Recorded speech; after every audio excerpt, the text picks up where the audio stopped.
inferior, la segunda porción del duodeno y a través del peritoneo con el hígado y el ángulo hepático del colon. El riñón izquierdo se relaciona con la aorta abdominal, el estómago, el páncreas, el ángulo esplénico del colon y el vaso. Y cada polo superior del riñón está cubierto por la glándula suprarrenal correspondiente. En el adulto, los riñones pesan entre 130 gramos y 150 gramos cada uno. Miden de 9 a 13 centímetros de largo, por 5 a 7 centímetros de ancho y 3 centímetros de espesor. En cada riñón se distingue un polo superior y un el externo o lateral convexo y el medial o interno cóncavo que presenta en su porción central el hilo renal, que esta es una ranura por donde entran y salen los nervios, vasos linfáticos, arterias y venas y la pelvis renal, de las cuales estaremos hablando un poquito más adelante. Los riñones están envueltos por una estructura única de fascia y grasa, y fuera de la cápsula renal se encuentra un acúmulo de grasa extraperitoneal, que es la grasa perinéfrica o grasa perirrenal que rodea completamente el riñón. Fuera de la cápsula, esta fascia renal que se divide en una hoja anterior y posterior, que después se une en el borde lateral de los riñones para poder unirse a la fascia transversalis de la pared lateral del abdomen. El seno renal es la cavidad del riñón que se forma a continuación del hilo renal. Contiene las arterias y venas renales segmentarias e interlobares, los ramos nerviosos principales del plexo renal y las vías urinarias intrarrenales que comprenden los cálices renales menores y mayores, la pelvis renal, y todas esas estructuras están rodeadas de tejido graso. Los riñones tienen una superficie lisa anterior y posterior cubierta por una cápsula fibrosa. El hilo renal está en el borde interno de los riñones y es una hendidura vertical por la que entran y salen del parénquima renal los vasos linfáticos y los nervios renales. El hilio se continúa con el seno renal y la grasa perinéfrica que se introduce en el hilio y senos renales y rodea todas estas estructuras.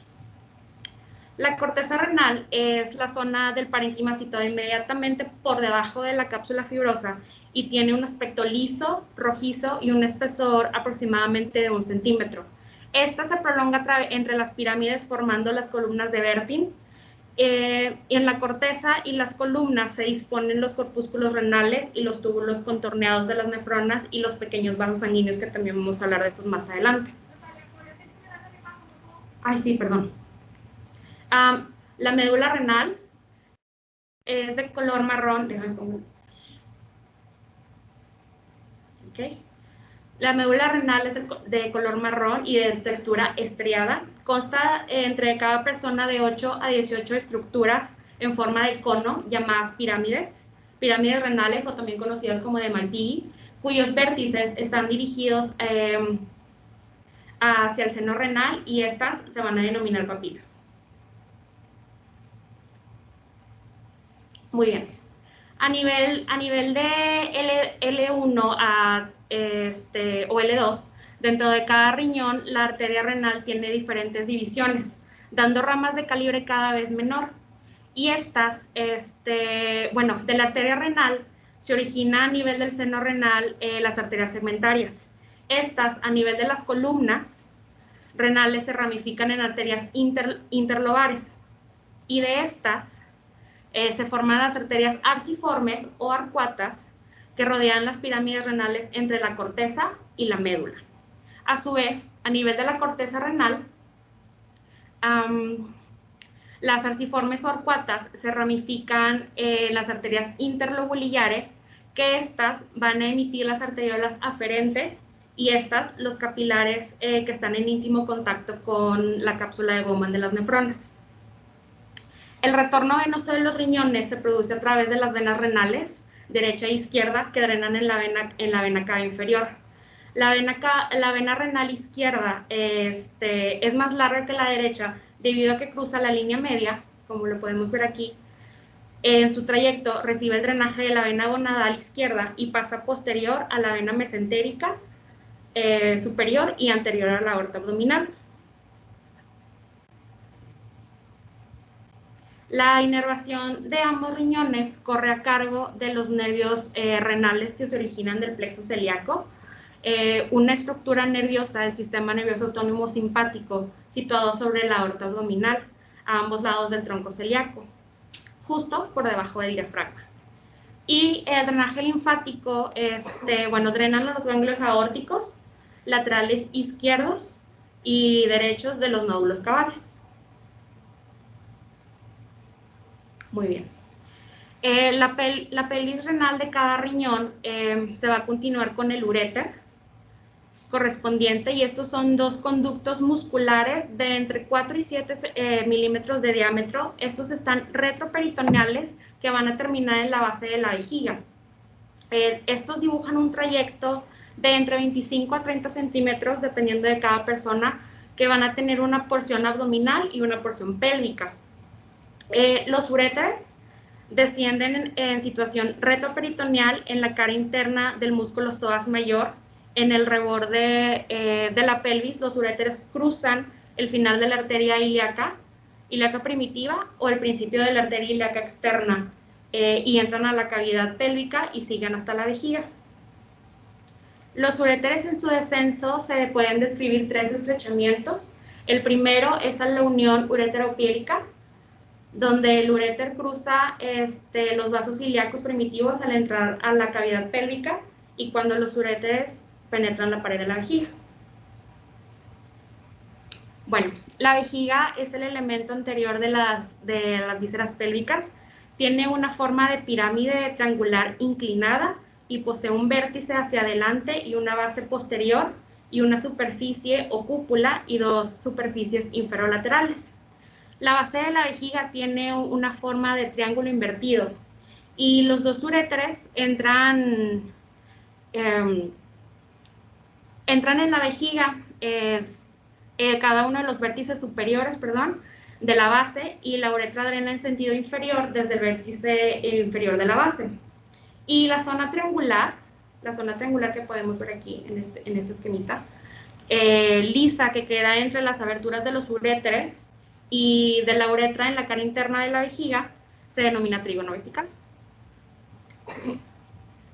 Ahora, continuando con el tema de las infecciones urinarias, como generalidad, en la gran mayoría de estas patologías, el diagnóstico se basa por medio de la clínica y de estudios de laboratorio, pero en ciertos casos especiales, solicitar un estudio de imagen va a estar indicado, como es en el caso de pacientes refractarios al tratamiento médico o en pacientes con manifestaciones clínicas atípicas.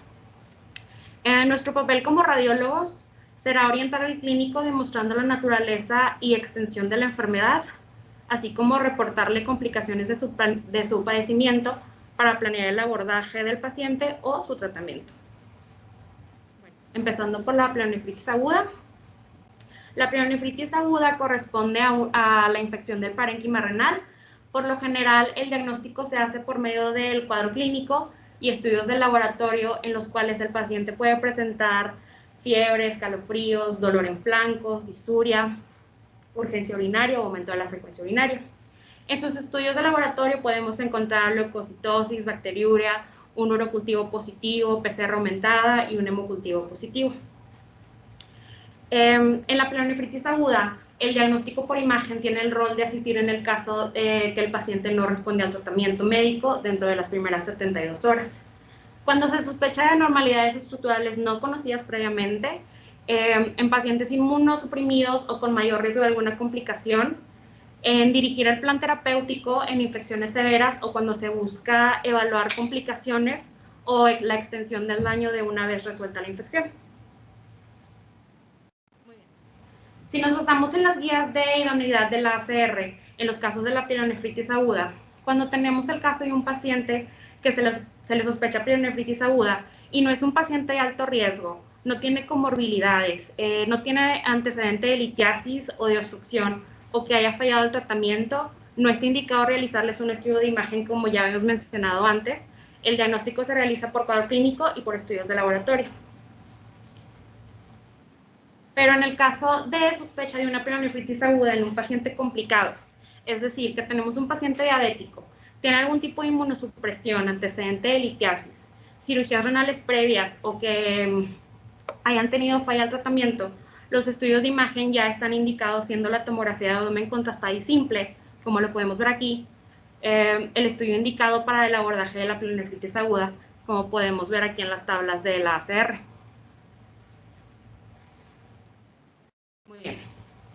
El ultrasonido es usado como la primera modalidad de imagen para diagnóstico de evaluar el tracto urinario en los pacientes con pielonefritis.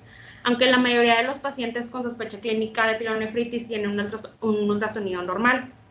Dentro de los hallazgos podemos encontrar diversos como la hidronefrosis, aumento del tamaño del riñón, puede haber pérdida de la grasa del seno renal a causa del edema, y en dado caso que hay edema, podemos verlo hipoecoico, o en caso de que tengamos una hemorragia lo podemos ver hiperecoico. También podemos tener pérdida de la diferenciación córtico-medular, podemos tener incluso la formación de abscesos cuando se llega a complicar el paciente, y también podemos tener áreas de hipoperfusión a la exploración del Doppler color.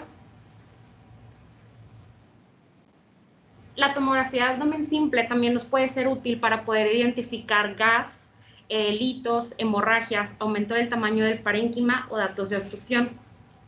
En caso de encontrar edema, podemos ver áreas de menor atenuación, o en caso de tener hemorragias, podemos tener áreas de mayor atenuación, como lo podemos ver en estas dos imágenes de una tomografía simple, en donde vemos una asimetría en cuanto al tamaño de los riñones, ausencia de las pirámides renales del lado derecho, y también dentro del riñón izquierdo se encuentran focos de hiperatenuación dispersos, redondos, dentro del riñón izquierdo, que esto nos indica una pielonefritis aguda hemorrágica.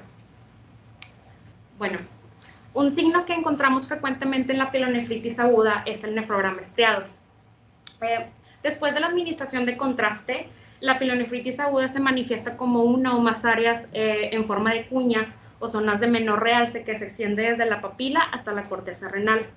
Esto es por una obstrucción tubular por detritus inflamatorios dentro de la luz del riñón, por edema intersticial, vasoespasmo, que esto se va a reflejar como una disminución del flujo del medio de contraste a través de los túbulos renales.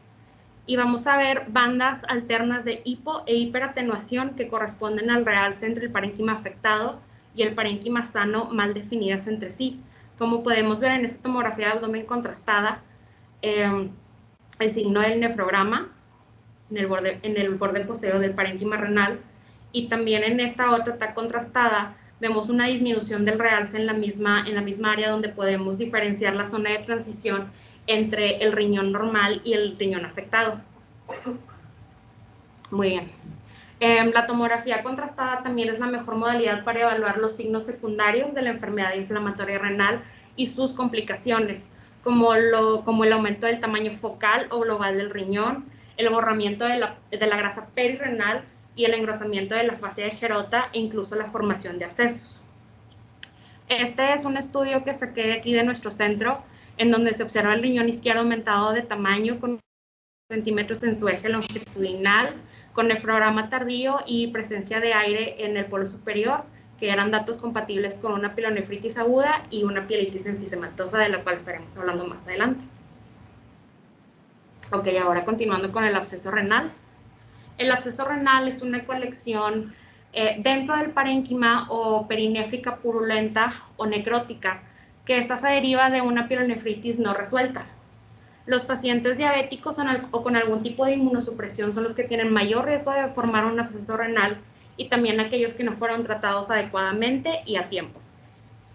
75% de los casos van a ocurrir en pacientes inmunosuprimidos, y del 15 al 20% en pacientes con urocultivo pueden tener urocultivos negativos. La clínica pueden presentar fiebre, dolor abdominal en flancos, o también la misma sintomatología de un paciente con pielonefritis aguda, pero que esta persiste más de 2 semanas.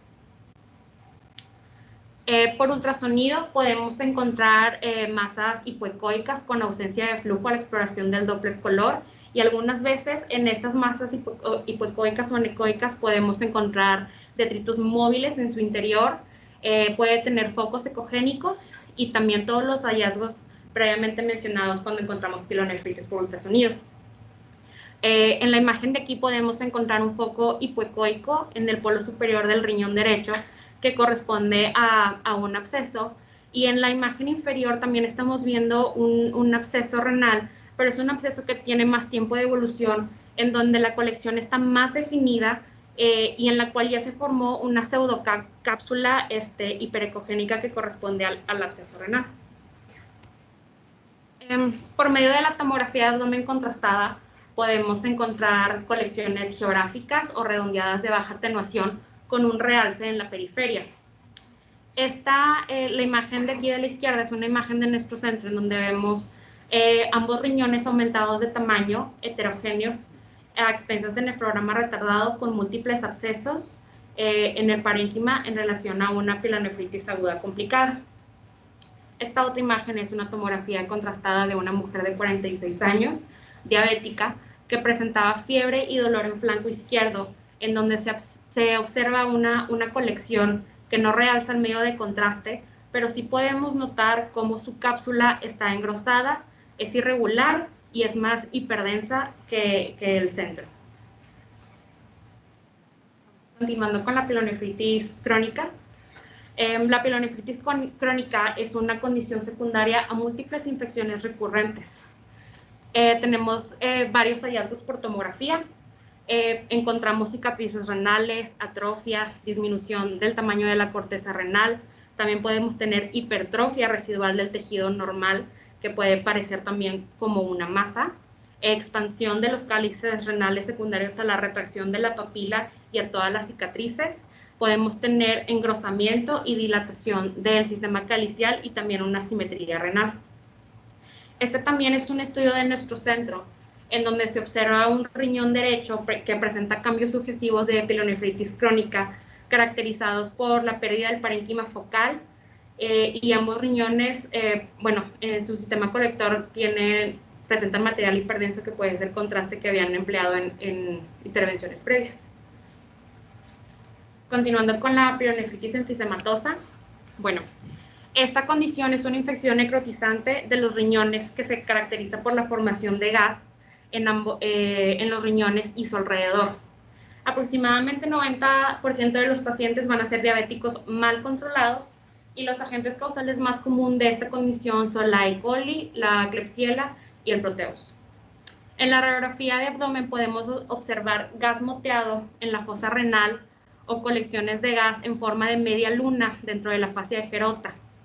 Como aquí lo podemos observar, un ejemplo claro de una pielonefritis enfisematosa bilateral con aire radiolúcido que delimita ambos riñones y aire en retroperitoneo a lo largo de esta región. Y por ultrasonido, los riñones también los podemos encontrar aumentados de tamaño con ecos dentro del parénquima o del sistema colector, y estos focos ecogénicos los podemos diferenciar de la litiasis porque estos proyectan una sombra que tiene reverberaciones y ecos conocidos como sombra sucia que crea el aire.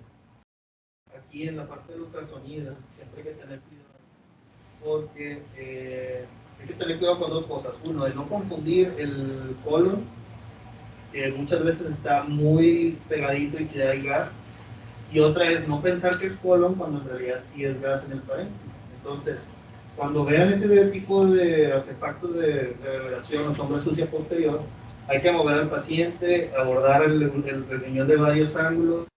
Si permanece, lo ves dentro. Si tú dibujas la silueta, tienes que imaginarte la silueta del riñón y ver hacia dónde terminaría.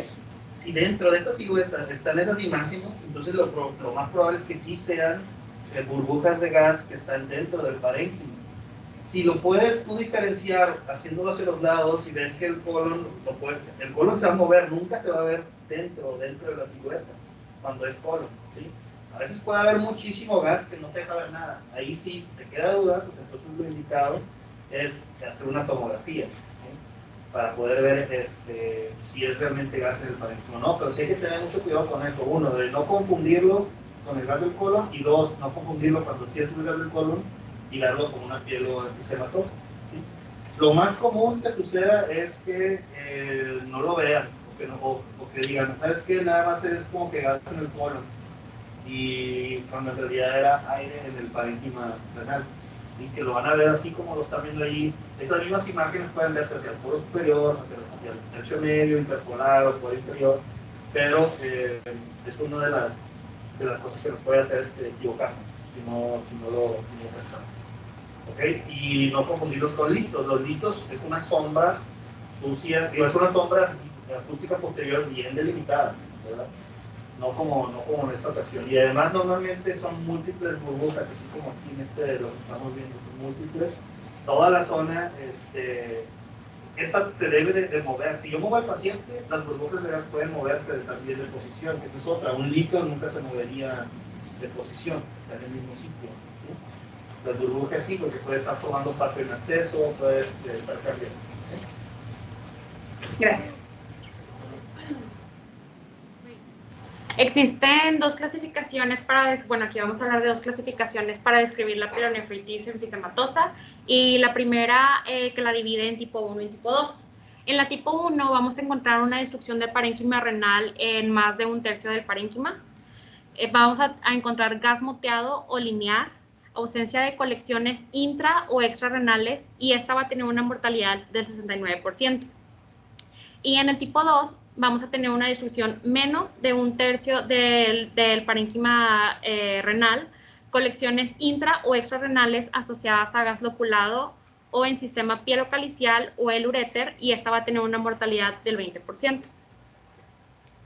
Después se creó la clasificación de Huang Zheng para describir la pielonefritis enfisematosa, que se divide en la siguiente manera. En la clase 1 vamos a encontrar gas en sistema colector. En la clase 2 hay gas en parénquima renal sin extensión extrarrenal. En la clase 3 hay gas en parénquima renal con extensión extrarrenal. En la clase 3A, extensión de gas o absceso al espacio perinéfrico. Y en la clase 3B, extensión de gas o absceso al espacio pararrenal. En la clase 4 vamos a encontrar una pielonefritis enfisematosa bilateral o un riñón solitario con pielonefritis enfisematosa.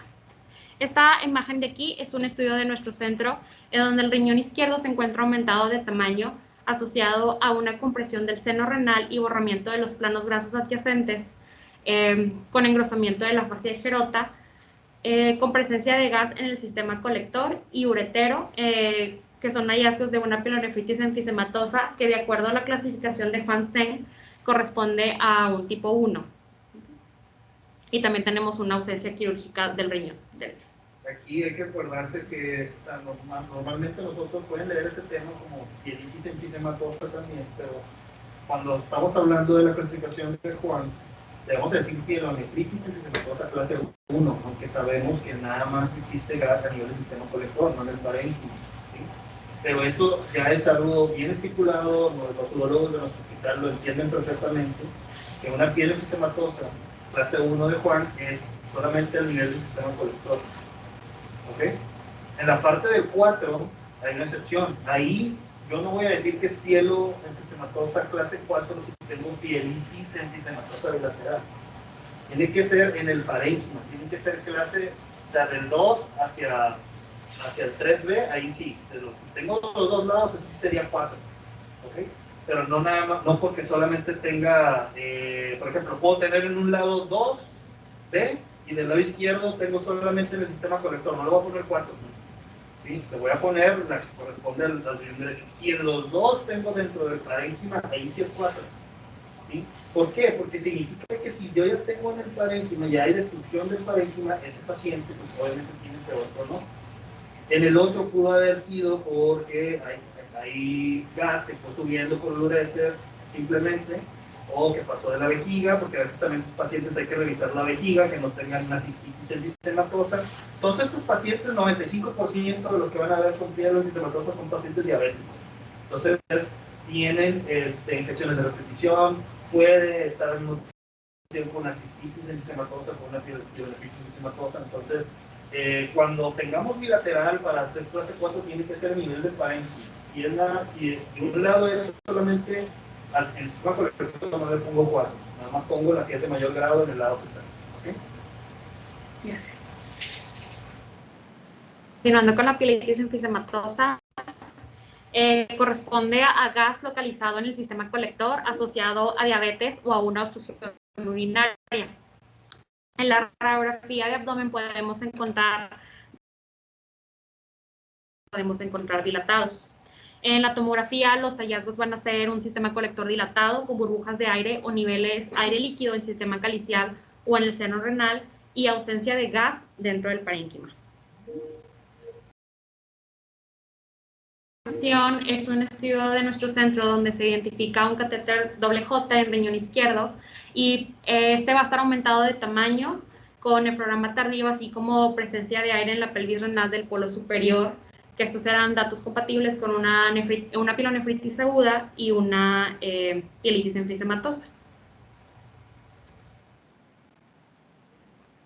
Y en esta otra imagen es una tomografía a nivel de abdomen donde se muestran colecciones de aire bilaterales dentro de los sistemas colectores y también se observaba aire a lo largo de cada uréter. Continuando con la pionefrosis, corresponde al sistema colector infectado, obstruido y frecuentemente lo vamos a encontrar aumentado de tamaño. Esta patología debe sospecharse en pacientes con una obstrucción urinaria ya conocida previamente y a la cual se le va a agregar fiebre y dolor en flanco.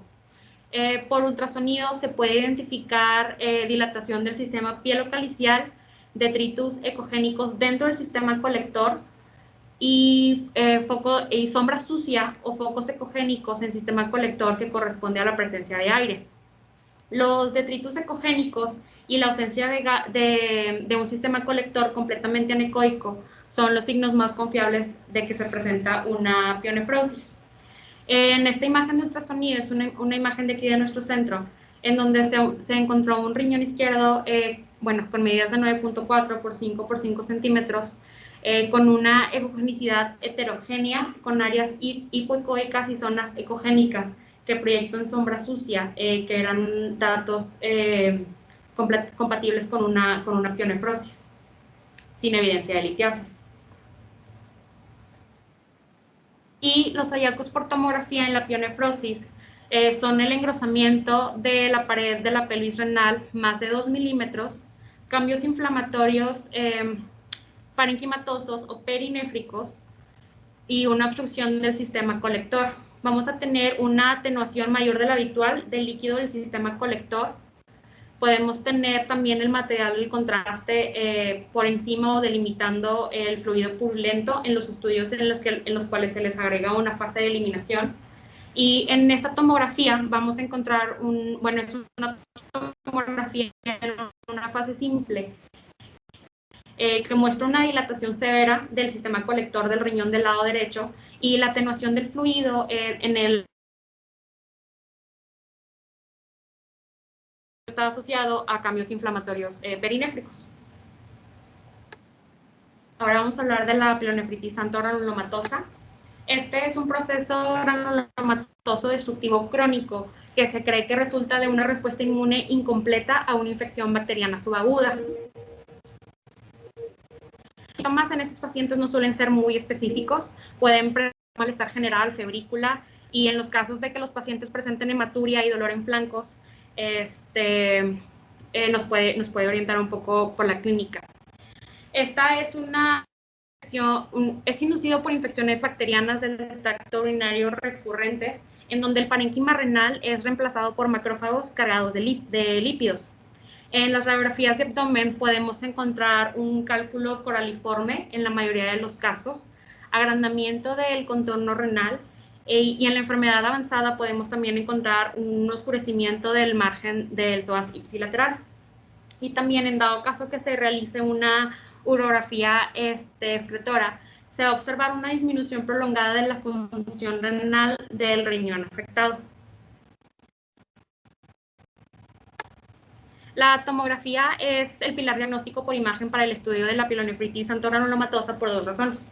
La mayoría de los casos demuestran hallazgos muy específicos que van a permitir un diagnóstico certero, y también el estudio de tomografía va a permitir la planeación quirúrgica precisa de la enfermedad, y también podemos evaluar su extensión extrarrenal. Vamos a encontrar un riñón aumentado de tamaño con mala función. También vamos a encontrar un cálculo central dentro de la pelvis renal contraída, expansión de los cálices y cambios inflamatorios de la grasa perinéfrica, que esto es sugestivo de una pielogranulomatosa. Vamos a encontrar zonas de baja atenuación que corresponden al infiltrado inflamatorio extenso, Y los hallazgos atípicos pueden ser una atrofia renal y ausencia de cálculos en el 10% de los casos.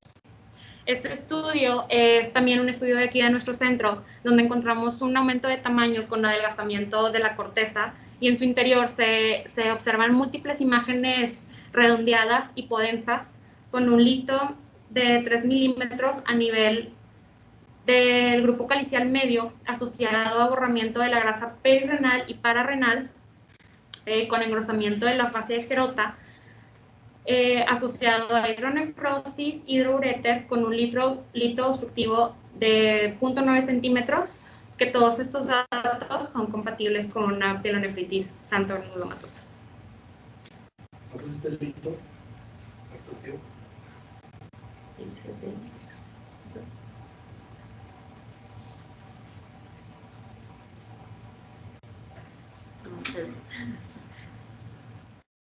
Muy bien. Ahora continuando con la tuberculosis renal. Bueno, el tracto urinario es el sitio más común de tuberculosis extrapulmonar. Está siendo el resultado de una diseminación extrapulmonar. El cuadro clínico es muy inespecífico, pueden presentar fiebre baja, debilidad y malestar general. Y una vez que el bacilo de la tuberculosis llega al riñón, en el riñón se forman granulomas, que estos van a permanecer indolentes por muchos años, y si se produce una reactivación de la tuberculosis, esta infección se va a propagar a la médula y va a afectar directamente a las papilas. Y bueno, en los pacientes que tienen tuberculosis renal y esta no recibe un tratamiento adecuado, los pacientes pueden llegar a perder totalmente la función renal. En esta imagen de una urografía podemos encontrar cavitaciones en las papilas. Los hallazgos son el resultado de una destrucción del parénquima y por necrosis papilar. Podemos encontrar un sistema colector engrosado, puede tener fibrosis, incluso ulceraciones. Vamos a encontrar los cálices dilatados y las papilas atenuadas, que son hallazgos muy sugestivos de tuberculosis renal. También podemos tener distorsión del parénquima secundaria a una formación de cavernas. Podemos encontrar calcificaciones en el 40 al 70% de los casos. También áreas de estenosis, necrosis papilar y masas corticales de baja atenuación, cicatrices, calcificaciones. Y si encontramos como que el conjunto de todos estos hallazgos mencionados, con tener al menos 3 de todos estos, pueden ser hallazgos muy sugestivos de una tuberculosis renal, también correlacionándolo con los antecedentes del paciente. En esta radiografía de abdomen, bueno, en el acercamiento de la radiografía de abdomen, observamos calcificaciones extensas que moldean el riñón y el uréter. Y también en esta pielografía retrógrada se observa el cáliz del polo superior estenosado, con necrosis papilar y también una distorsión en su morfología. Continuando con la malacoplaquia. Este es un proceso inflamatorio relacionado con una respuesta anormal a una infección crónica. Los pacientes pueden tener síntomas urinarios irritativos, pueden tener hematuria e incluso en pacientes con una enfermedad ya muy avanzada pueden tener falla renal. La malacoplaquia se cree que es un proceso que representa el procesamiento alterado de los organismos ingeridos por los isquiocitos. Esta condición puede afectar la vejiga, los uréteres, el riñón y se va a manifestar como una obstrucción secundaria a una lesión del tracto urinario. Podemos encontrar un proceso infiltrativo multifocal donde el involucro renal es progresivo, es nefrotóxico y también puede llegar a ser potencialmente letal. Las lesiones pueden ir de un rango desde muy pocos milímetros hasta 4 centímetros. Podemos ver grandes lesiones que reemplazan y expanden el riñón, pueden llegar a comprometer la filtración del riñón, que se evidencia en un pobre realce en la tomografía contrastada, y su apariencia clásica es como un riñón aumentado de tamaño con múltiples masas hipovasculares. En la resonancia magnética podemos encontrar también patrones inespecíficos, múltiples nódulos de 1 a 2 centímetros, bueno, también dependiendo, con señal de baja intensidad en T1 y en T2. Y para poder hacer el diagnóstico de esta condición se requiere un diagnóstico por biopsia. Continuando con la cistitis, corresponde a la inflamación de la vejiga urinaria y esta patología puede ser de etiología infecciosa y no infecciosa. En el caso de la cistitis infecciosa podemos tener de origen bacteriano, por esquistosomiasis, puede ser incluso enfisematosa, como lo vemos aquí, por E. coli, Heterobacter, o incluso una infección por cándida en pacientes inmunosuprimidos o diabéticos. Y en el caso de la cistitis no infecciosa, podemos tener que es a causa de una irritación mecánica, por un catéter, por un lito, por un cuerpo extraño, puede ser también relacionado a fármacos, puede ser incluso idiopática. Y también se puede clasificar en aguda y crónica. Por ultrasonido, los hallazgos más comunes vamos a encontrar un engrosamiento difuso de la pared de la vejiga e incluso podemos encontrar estas imágenes focales que corresponden a pseudopólipos, que es importante nosotros hacer el diagnóstico, bueno, no confundirlos con un proceso neoformativo. En el caso de la cistitis enfisematosa, podemos tener focos ecogénicos con artefacto en UV, sombra sucia que corresponde al aire y también una pared vesical engrosada. Por último, la cistitis por tomografía vamos a encontrar engrosamiento de la pared que puede estar asociado a edema y también a cambios inflamatorios perivesiculares. Este es un estudio también en nuestro centro, en donde se observa engrosamiento de la pared vesical asociado a un borramiento de plenos grados adyacentes, muy sugestivo de cistitis. Y eso sería todo de mi parte. No sé si tengan algún comentario. ¿Cuál es la parte de los abscesos?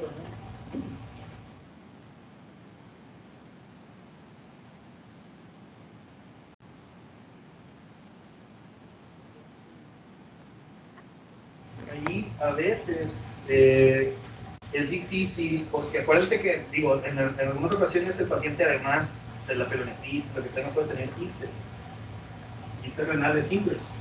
Y en ocasiones puede ser difícil diferenciar que tenga una pielonefritis y quistes simples, confundirla con un absceso.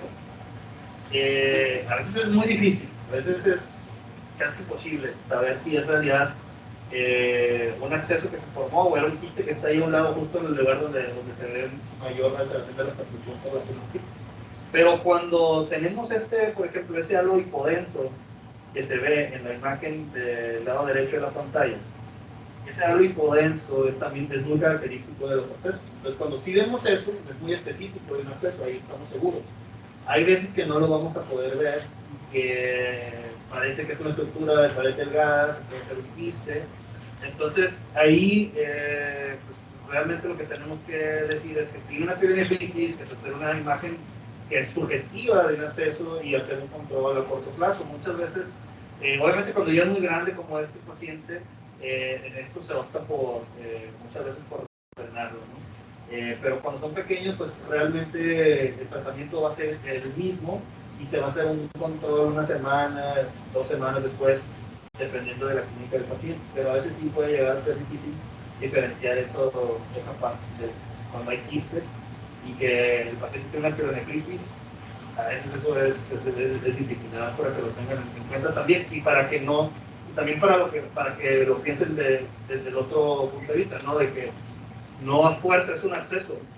Hay que preguntarte, oye, si es un quiste y lo estoy dando como un absceso, pues lo pueden tratar de funcionar y en realidad era un quiste.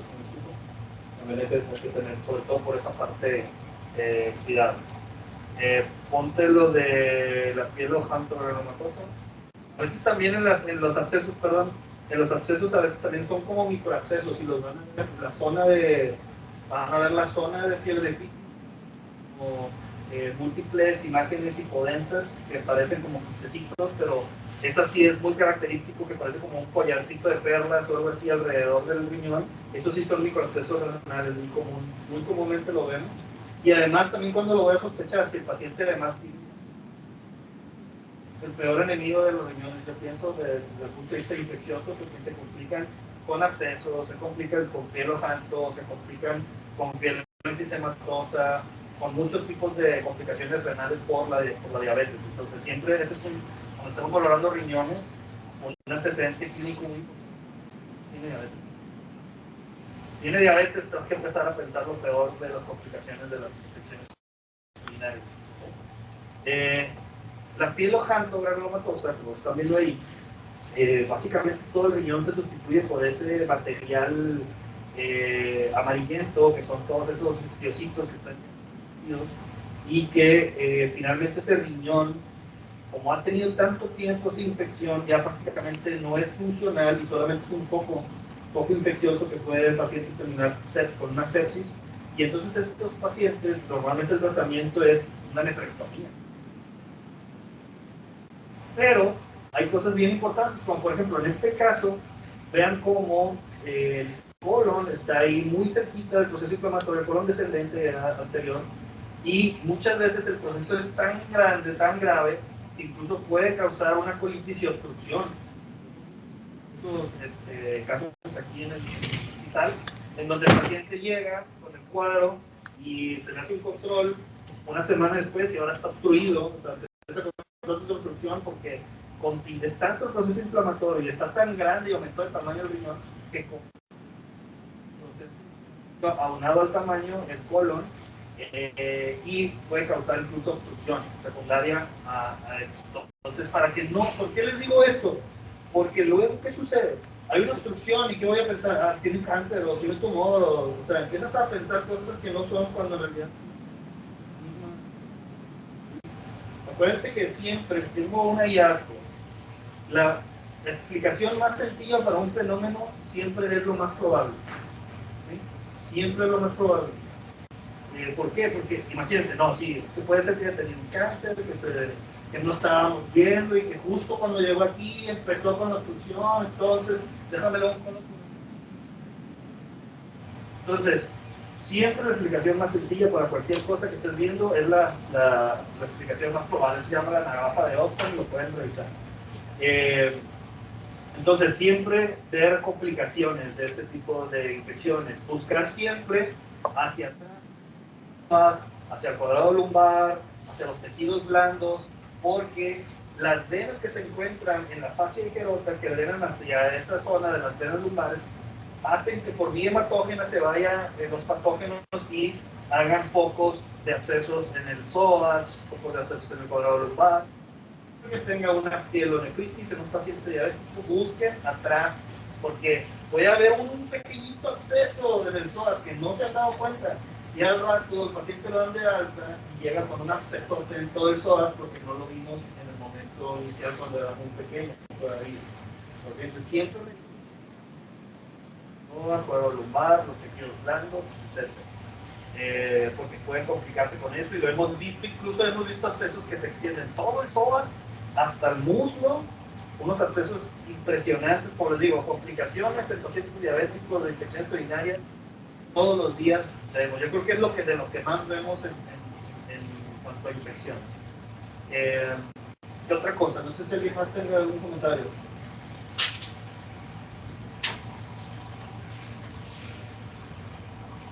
También en cuanto a la granulomatosa, puede pasar que a simple vista nos parece mielonefrosis, sobre todo ya cuando viene el urólogo. No, es que le es granulomatosis, que lo comentan. Las dos pueden tener lito, tanto hidronefrosis como pielogranulomatosa, las dos pueden no tener lito. Lo más común y que nos describe la literatura es que la sangre tiene lito coraliforme. El lito coraliforme se puede fragmentar. No con tiene esta pérdida de la morfología. Y es en lo que se van a hacer ustedes para distinguir la hidronefrosis. Vean cómo la arquitectura renal está perdida, prácticamente.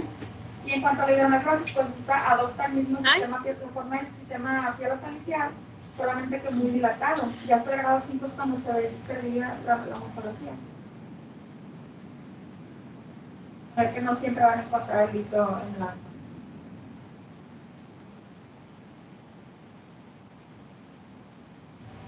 En cuanto a la técnica de la pinetrosis, tiene pacientes, entonces ese es un dato también importante si encontramos los datos por imagen.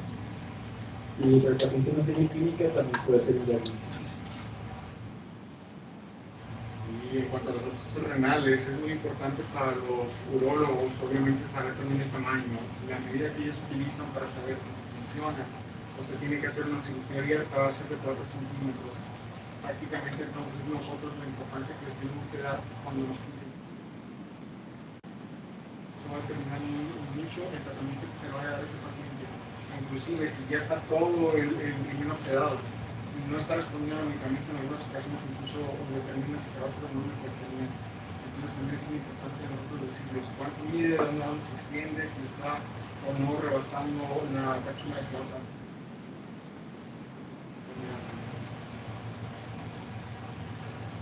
Otra cosa respecto a la pinetrosis, muchas veces iba a ser evidente cuando el sistema conductor está como dilatado, se le hizo su fase de eliminación, pues no traer la mejoría de a las pelvis cuando la eliminación salió de un ejemplo, muchas veces no se va a pasar. Y ahí es donde a lo mejor el urologo les va a solicitar en ocasiones y completamente lo tenemos que realizar para evidenciar los cambios que tienen la sorpresa. Y siempre buscar, muchas veces también en los dormidos, cuando está bien dilatado el sistema conductor, bien bonito, igual vas a poder ver los niveles, los ejercicios moviendo, lo vas a poder cambiar de posición. Y otras veces tampoco vas a poder porque no está suficientemente dilatado. Siempre todavía no están pacientes para este tipo de complementos que despinten las ondas, que no hablan de la fibra. Estudios de complementos digan que se querían energía. ¿Por qué? Porque muchas veces cuando no está suficientemente dilatado ese riñón, porque no tiene algo obstructivo, pero sí tiene pinetrosis y es la sospecha, pues a lo mejor con la represión de la vejiga vas a poder condicionar una pequeña dilatación del sistema conductor. Entonces, formas en las que te puedes ayudar desde antes de que vaya tu paciente para facilitarte esa exploración y siempre movilizarlo y siempre documentar el cambio de posición para que tú te quedes muy seguro de tu reporte y de tu reporte. Gracias.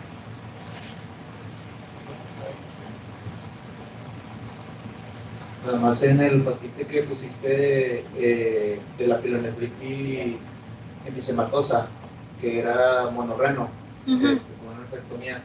Un paciente que tiene pielonefritis enfisematosa, que ya no tiene su riñón contralateral, ya de entrada ya es clasificación 4 de CONICET. Lo mencionaron como clasificación 2, pero como no tiene 1, pues ya de entrada es 4.